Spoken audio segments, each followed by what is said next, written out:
morning on ITV. In this conversation, we'll be looking at Order 009 by President Muhammadu Buhari for Nigeria to end open defecation come 2025. It's no longer news that Nigeria has been ranked second highest when it comes to open defecation, with a total number of 46 million that do not have access to toilet. And this has severe implications, not only on health, but when it comes to freshness of the air. You agree that you will not be comfortable when that business is done around your environment. To look at this, I have with me a member of a civil society organization, Truth Be Told Network, Bola Bakare. Very good morning. Good morning. I'm glad to be here. You're welcome. I know you have followed that Order 009 yes. by President Muhammadu Buhari. Oh, explicitly. 2025, Nigeria will end open defecation. How realistic? Thank you. Once again, I'm glad to be here. You see, from the perspective of Truth Be Told Network, let's give some kind of kudos to Mr. President for coming up with Executive Order 009, which deals with Open Defecation Free Nigeria by 2025. It is not a simple matter, I'll tell you that truthfully. It is an Herculean task. Like you said earlier, we're number 2, and then we're looking at 46 million people that do not have access to basics. But based on the parameters of this executive order, all the work in progress, all the procedures signifies one simple factor that says, okay, with all hands on deck, we will be able to achieve that target. And what are the procedures? Mr. President mandated the Federal Ministry of Water Resources vis-a-vis another secretariat outside of that ministry, which is called Clean Nigeria Secretariat. That secretariat has been given the job of going ahead, not just educating, not just orientating, not just sensitizing, but making sure that that EO 009 becomes a reality by 2025. One of the things we do from our own angle is we make sure we really want to make sure that what is going on, we are privy to it. Part of the work schedule of this secretariat is taking the idea of open defecation free Nigeria to the grassroots. And in doing so, they've been able to achieve. Because you need to look at where we are coming from and where we are going. You need to look at the Nigerian who is involved and the government who is going to take care of it. You need to look at one of the basics, which is water, that encourages that element of cleanliness that will make ODF a reality. We have been able to do our own research and then look at this closely. The Secretariat, the Clean Nigeria Secretariat, has a language for it. They call it a WASH situation. That is water, sanitation, health, or hygiene, whatever one will choose for it. It is a good format.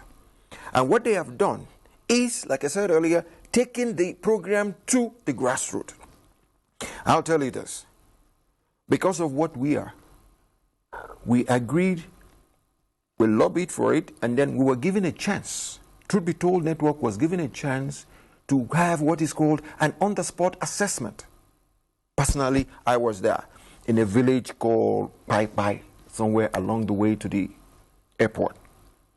I was there, I witnessed what was going on, I witnessed the program and what they were doing. It was a concise situation that really gets to the grassroots. And what were they doing there? What they were doing in simple terms is this. They were educating the people, sensitizing and orientating them. By doing what? By telling them simply, how on earth will you put up 4 walls of your bedroom, maybe another 4 walls of your living room, and forget to put up another small 4 walls of a convenience?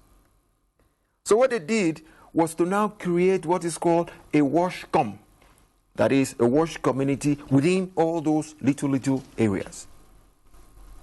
And what they did to them was they educated them that this thing is not that expensive. You can do it. Even there are some other organizations, some OPS, what we call OPS is Organized Private Sector, that even came into it with the production of water closet that is plastic and cheap, 1,500 naira. I was surprised when I saw it. It was like the real thing, but it was plastic and it was 1,500 compared to your regular one that you get for 4,000 or 6,000. And then they were able to educate the people by telling them that, look, this is simple. Do you have masons in this your village? They said, yes, we have masons. They called in the masons and they told the masons, this is how this works. This is what you can do. The masons were highly elated. That this one is simple, we can do it. Then why aren't we doing it? They were not doing it because they lack the education and the orientation to make that work. Okay, now let's look at, that document, section 3B, that says the president gave a direct order. That's right. For public places to have toilets. Yes. Including petrol station. Yes. All markets. Yes. Schools, churches. You name it, everywhere, anywhere.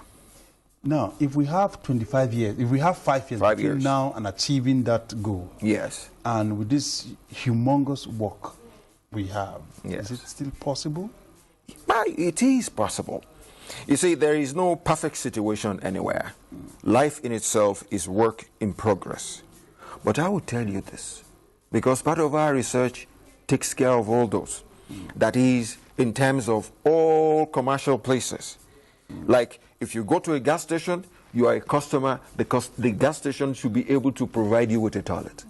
If you go to a bank, you are a customer, they should be able to provide you with a toilet. If you go to a shopping mall, they should be able to provide you with a toilet. If you go to a garage or a park, because you're a customer, they should be able to provide you with a toilet. But the thing is, you're a Nigerian. In most cases, we default. I hate to say this, but I'll tell you, if you go to MDAs, our ministries, departments, and agencies, you'll find out that their toilets are not even something to write home about. There are times you find the ones that are good, but it's just that they're always locked. Locked! So what is the essence? It now becomes a pure case of let them start from home. We did a survey in the Secretariat here in Abuja. The toilets they have is in thousands. But you find out that 70% are locked. The ones that are open, you can't even step into it. So the advice to them is, let us start at home, clean your toilets, make it available, and let people be able to use it. At the same time, they are doing all this, and we are beginning to see the result, and I can promise you this, we'll be back to tell you, are they moving forward or they are not moving forward. But that is a good situation. Another situation we have on hand that we are looking at, that they are factoring into it, is a situation of, let me cite you one analogy. The analogy of a gynecologist and a pediatrician. As we speak, Federal Ministry of Water Resources is in charge of making this ODF Nigeria, Open Defecation Free Nigeria, work. But at the tail end of it is the people. And that is where the element of either voluntary compliance or enforcement comes in. It goes outside of the purview of Ministry of Water Resources. It now goes to environment to enforce. It goes to Ministry of Information to carry on the information. That was like the idea of if a woman is pregnant, a gynecologist takes care. Once the baby is born, a pediatrician takes care. Federal Ministry of Water Resources, from what we have seen, are doing a good job. And at the tail end, which is the maintenance end, Ministry of Environment, Ministry of will take over and then make sure this is done. Because if you revert back to those days when Nigeria, when we were good, we had officers in my own West, we used to call them Wole Wole. They will come to your houses and then inspect your level of cleanliness. Yeah, but still at that, also growing up somewhere in Kano, I know there are so many taps on the street. Yes. Free. Yes. For citizens. Yeah, you even drink it and play with it. Now that we are talking about ending open defecation, like you have said, the Ministry of Water Resources is key. That's right. Is a driving force That's to right. achieving the objective of Mr. President. That's true. If you take a look in the FCT, take a look at the FCT, from Zuba, for example, down to AYA, you hardly find a public tap. Same as from Giri to City Gate, you won't find anyone. And then the list is endless. Okay. Which is why many persons that are pressed along the highway or the express will do the OD without proper hygiene. So, where do we start from? Thank you for running that inference. One, the inferences you run now are areas that are on the highways. So basically, I'm just taking a case study. I know, and that is the areas in the highways before we now go into the city center. Hinterland. Oh, the hinterland. The hinterland. Okay. Yes. You see, in the case of the highway, most places that comes to bear are places like gas stations, which you've talked about before, that if they have it there, people can eat. If you are on the highway because you are mobile, it's either you're riding a bike or you're riding a tricycle or you are in a car. So basically, you can drive yourself into a gas station or into a shopping mall. There are shopping malls along these roads you've talked about. So the element of those institutions taking care of that bathroom is what we have said earlier. So they will take care of that. But if we now move into the suburban areas, or into, no, let me even say one thing that somebody was surprised at, because we had a discussion some time ago, and somebody was telling me, oh, Mr. Bakare, you don't need to bother yourself about city centers like urban areas like Abuja. I said, no. I said, you rich people, you defecate on the streets too. He said, it's impossible. I said, haven't you seen in Abuja, you have what is called central sewage. Haven't you seen situations where there is a leakage in the central sewage to the road? I have seen some in Abuja. I said, that is what I call elite urban open defecation. So all hands must be on deck for you to be able to address that. You don't talk about the man in the village who doesn't have that much access. But I am telling you this, the ODF office, the Clean Nigeria Secretariat, is going into the villages. Not just educating them alone, they are doing things to make it work out. In those villages, you know what they have? I've seen them before. I just learnt about them. They call all these Gidan Wanka da Bahaya. Aha! Where you can go commercial basis, pay 20 naira or 50 naira, you take a bath, and then you ease yourself, and then you go home. You see, the encouragement is there for that as a commercial venture. It pays. If you don't have it in your house, you can go pay somewhere and do it and pay for it. They are doing that and making sure that that gets related to the people. You see, like I said earlier, it's a broad spectrum work. It's a little bit Herculean, but I am telling you, we will get there. Take, for instance, in the north, like you are running an inference to the north. In actual fact, the element of open defecation is rife in the north. But as we speak, as we sit, there are states that are making it a big job. Jigawa, Kaduna, where even the governor declared a state of emergency based on open defecation. There is Bauchi, where there is an LG that is ODF free. And there are other places like that too. Abuja too is close to being ODF free. So we can say things are being done. But so far, as far as the country is concerned, only about 2 local governments are ODF free. It's one in Das. Bauchi and the other in Akwa Ibom. It goes beyond that. It's more out than of that. 774 local I can tell you for free because I was witness to a few of them. They've gone beyond that. Okay, now let's look at the, the directive also by President Muhammadu Buhari for state legislation to make a piece, of law from this with appropriate sanction. Good. If you are to propose for sanction for anyone caught in the business of OD, what will the sanction be? In fairness to Nigerians and in fairness to the level of education and orientation of the populace. We would like a situation that starts off with voluntary compliance. Educate them, orientate them, sensitize them, and give them a chance of voluntary compliance.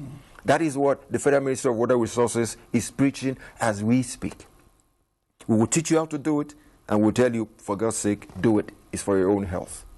Then when it boils down to enforcement, if you remember, the Ministry of Environment has health units. Health units that can come into your home and then prosecute you if need be. So once they finish their own work, it moves on to Ministry of Environment, and then the element of prosecution comes in. But in most cases, what we're trying to do here is voluntary compliance, because most of them do not know different. Some people were born seeing their parents going into the forest to do it. So normally they feel that's the norm. Some enjoy it. Yeah, because they don't know the implication. They don't know the implication, because we are now afraid of COVID-19. I'm going to revert back to that. COVID is viral. What happens after open defecation is bacterial. But the thing is, by the time it dries up, or by the time it rains, it washes them into the same water that you use, that you consume. So it becomes a cycle that is dirty, a cycle that is unhealthy, cholera, diarrhea with kids and the rest of them. And one other thing I remembered you mentioned was a case of how do we source the water?